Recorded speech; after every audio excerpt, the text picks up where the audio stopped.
ফুচকা দাও তো। দাঁড়া একটু, এক্ষুনি দিচ্ছি।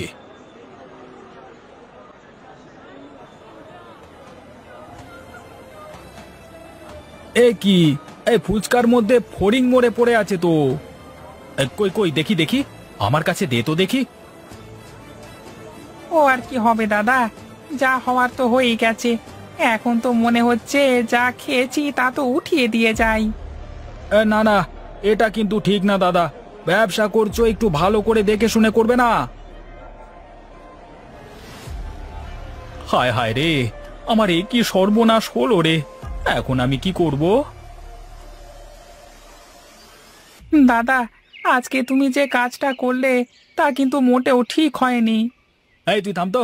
বলি, খাবার সময় তো কোনো কথা বললি না, গপাগপ গিলে গেলি। হ্যাঁ, তখন তোর এই নীতি কথা কোথায় ছিল বল দেখি। সব তো ঠিক ছিল, কিন্তু তাই বলে কারোর পেটে লাথি মারাটা কি ঠিক হলো তুমি বলো? এই দেখ, অত ভেবে চিন্তে কিছু করা যায় না। আমার যা ভালো লেগেছে আমি তাই করেছি। তোর যদি ভালো না লাগে তাহলে আমার সাথে আর থাকবার দরকার নেই। চাপো এখান থেকে, হর। আরে না না, কি যে বলো না তুমি গণেশদা। কিন্তু বেলা তো দুপুর হয়ে গেছে, এদিকে পেটের মধ্যে তো ছুঁচো কামড়া কামড়ি লাগিয়ে দিয়েছে। আমারও তো খিদে লেগেছে রে, কিন্তু কি যে করি। হ্যাঁ, এই তো পেয়ে গেছি। একটু ওপরে তাকিয়ে দেখ তো তপু। আরে সাবাস, এই জন্যই তো বলি খিদে এত তাড়াতাড়ি লাগলো কেন। এবার আমগুলো পেরে ফেলো দেখি। বেশ বেশ, চল চল, দুজনে মিলে আমগুলো পারবার চেষ্টা করি।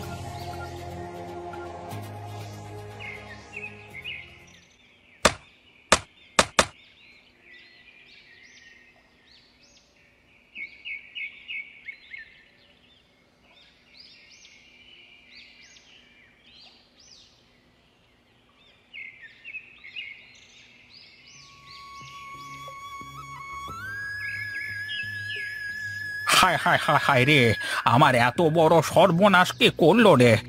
এখন আমার কি হবে রে?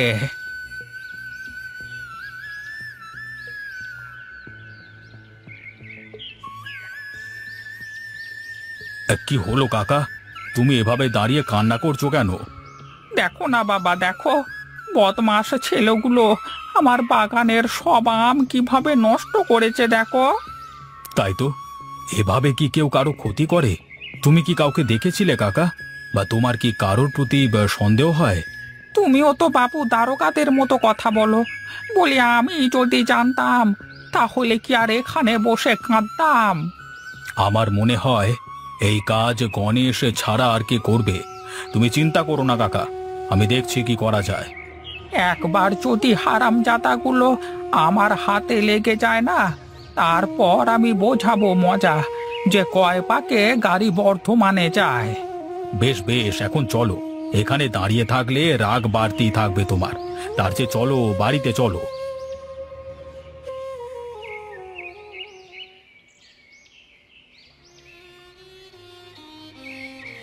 কি গো, আজ এত তাড়াতাড়ি চলে আসলে যে?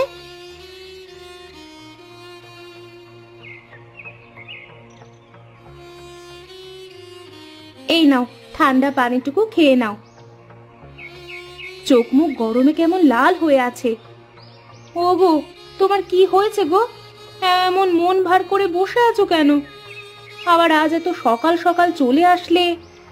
কি করব গিন্নি বলো, আমার যে এতদিনের ব্যবসা আজকে শেষ হয়ে গেল। কি হয়েছে সেটা বলো তো দেখি আগে আমাকে। তা না হয় বুঝলাম, কিন্তু আমি কি করব? ওগো, তুমি কোনো চিন্তা করো না। যারা তোমার সাথে এমনটা করেছে তারা দেখো ঠিক শাস্তি পাবে। তা না হয় বুঝলাম, কিন্তু এখন আমি কি করব বলো গিন্নি? বাজারে কেউ তো আর এখন আমার ফুচকা খেতে চাইছে না। সবাই বলা বলি করছে আমি নাকি ফুচকার মধ্যে ফড়িং মিশিয়ে মানুষকে খাওয়াই। আমি বলি কি, তুমি কদিনের জন্য ফুচকা বিক্রি করা বন্ধ করে দাও। আর তাছাড়া তুমি ছাড়া তো এই গ্রামে আর কোনো ফুচকাওয়ালা নেই। তারপর যা হয় দেখা যাবে। কিন্তু একদিন কাজ বাদে কি আমি শুধু বসে থাকবো ঘরে? তোমাকে বসে থাকতে কে বলেছে? তোমার যা ইচ্ছে তাই করো, কিন্তু আপাতত 2-4 দিন ফুচকা বিক্রি বন্ধ করো। বেশ, তোমার কথাই থাক। তুমি চলো, আমাকে দুটো খেতে দেবে। শান্তিতে দুটো খেয়ে জব্বর একটা ঘুম দিতে হবে, তাহলে না মাথা থেকে এই চিন্তাগুলো দূর হবে।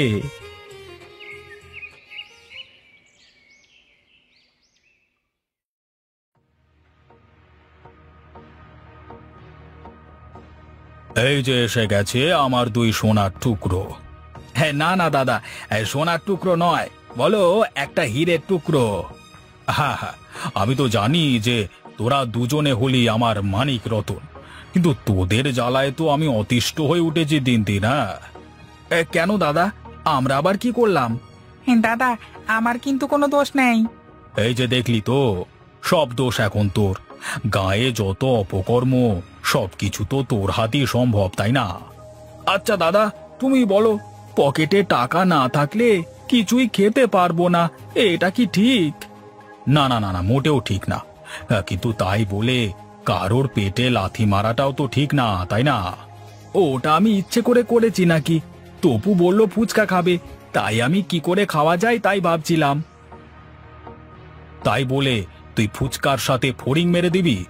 দাদা, আমি কিন্তু গণেশদাকে বলেছিলাম এ কথা। তুই চুপ কর শয়তান, চোরের মায়ের বড় গলা। তোরা দুজনই যে এত উনপাজুরে তা আমার জানা ছিল না। বিশ্বাস করো দাদা, আমরা আর এরকম কাজ কখনো করব না, এবারের মতো মাফ করে দাও। হ্যাঁ তাই তো, বলি রামু কাকার গাছ থেকে অত আমকে পেরেছে শুনি? আমি বলবো দাদা। না থাক, আমি জানি এ কাজ কে করেছে। শোন, তোদের বলি, আমি যেন তোদের নামে আর কোনো কথা কখনো না শুনি। এখন থেকে তোরা ভালো মতো থাকবি, মানুষের পাশে দাঁড়াবি, তাদের সাহায্য করবি। মনে রাখিস, আমি যদি এ গায়ের মোড়ল হতে পারি, তাহলে কিন্তু সবচেয়ে বেশি লাভ তোদেরই হবে। শুনলি তো তপু, দাদা কি বলে গেল? আমাদের এখন মানুষের পাশে দাঁড়াতে হবে।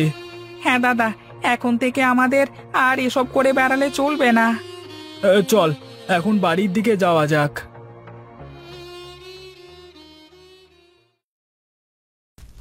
তোমাকে কত করে বললাম যে ফুচকাগুলো ভেজো না, শুনলে না তো আমার কথা। কেউ এখন আর আমার থেকে ফুচকা খায় না। তুমি কাল থেকে বাজারে না, গায়ের স্কুলের সামনে দাঁড়িয়ে ফুচকা বিক্রি করবে। স্কুলের সামনে বিক্রি করলে কি সবাই আমার ফুচকা খাবে? খাবে মানে কি গো, স্কুলের ছেলে পেলে খুব খাবে। কিন্তু গিন্নি, আমার তো ভয় হয়, যদি আবার কোনো সমস্যা হয়ে যায়। কিচ্ছু হবে না, তুমি বেশি চিন্তা করো না তো।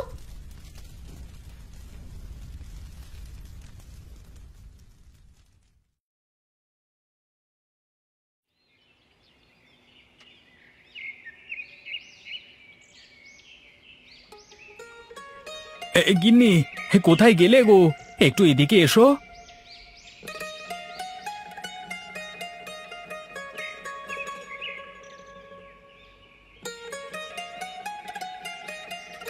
এগুলো কেমন করে হলো?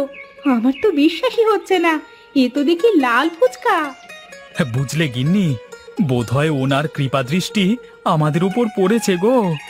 ওগো যাও যাও, তুমি গিয়ে দেখো এই লাল ফুচকার ব্যবসা কেমন হয়।